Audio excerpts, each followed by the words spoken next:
service providers, farmers, motorists, and families. It is important to recognize perhaps the most beleaguered and exploited group of tax and fee payers in our state, Maryland's motorists. Those individuals who buy, own, and drive vehicles contribute nearly 50% of the revenue that feeds the Transportation Trust Fund through registration and titling fees, excise taxes, and gas taxes. Governor Moore's budget plans to take an additional $195 million from the pockets of these Marylanders. If the bulk of those dollars were being invested in Maryland's roads, highways, and bridges, this might be a little easier for motorists to take.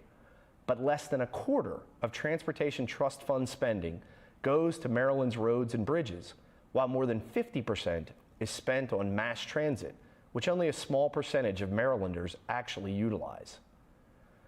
New taxes are not the only place the governor and our Democratic friends in Annapolis are making life difficult for our citizens.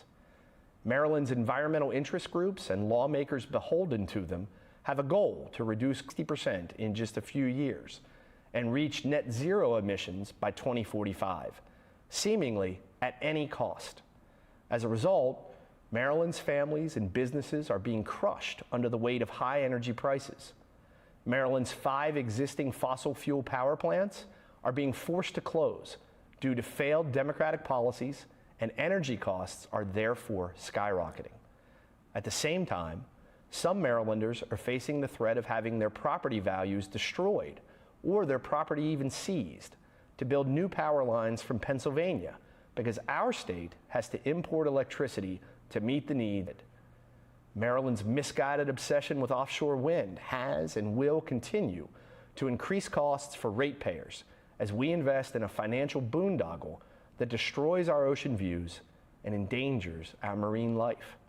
And incredibly, Maryland has adopted California's controversial vehicle emission standards that would completely ban the sale of new gasoline-powered vehicles by 2035, increasing costs on vehicle purchases and in our state.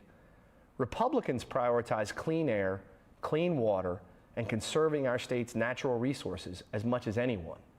But our state's environmental goals are not only unattainable by practical standards, there is a repeated refrain from Maryland's Democratic leaders that this year's deficit is not caused by the massive education spending program known as the Blueprint, because it is fully funded. That is, at best, a disingenuous position. What they mean is this year, the Blueprint Fund covers the cost of the Blueprint, and no additional monies from other state government funds will be needed to cover the costs. What they choose to ignore is that the dollars in the Blueprint Fund represent Maryland's tax monies previously spent in other areas of government that are now being used exclusively to fund the Blueprint. This includes 12% of the state's total sales tax revenue. And in total, this year alone, the Blueprint Fund includes about $1 billion in revenue that used to be available for things like healthcare, economic development, public safety, and our infrastructure needs.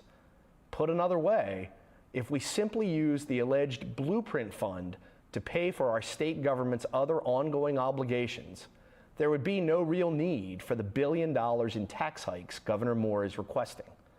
To say the Blueprint is not contributing to Maryland's deficit is just not true. As Maryland sits at this crossroads, my Republican colleagues in the General Assembly all agree that our current path is unsustainable.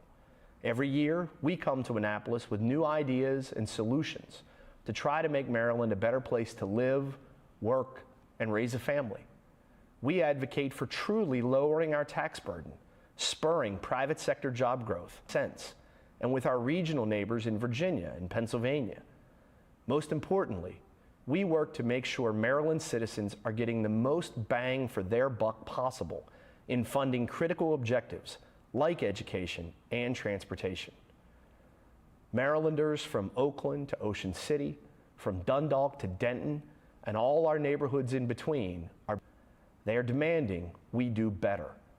As Maryland stands at this crossroads, it is time to change our path. What direction will we take? Thank you. For more on the status from Annapolis, join us for State Circle Friday evening at 7. Now for all of us at MPT, thank you for watching.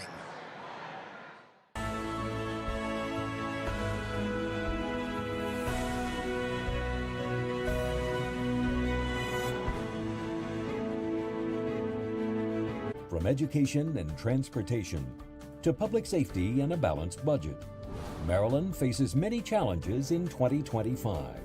What is Governor Wes Moore's vision for the future? Join MPT for complete coverage of the Governor's State of the State address.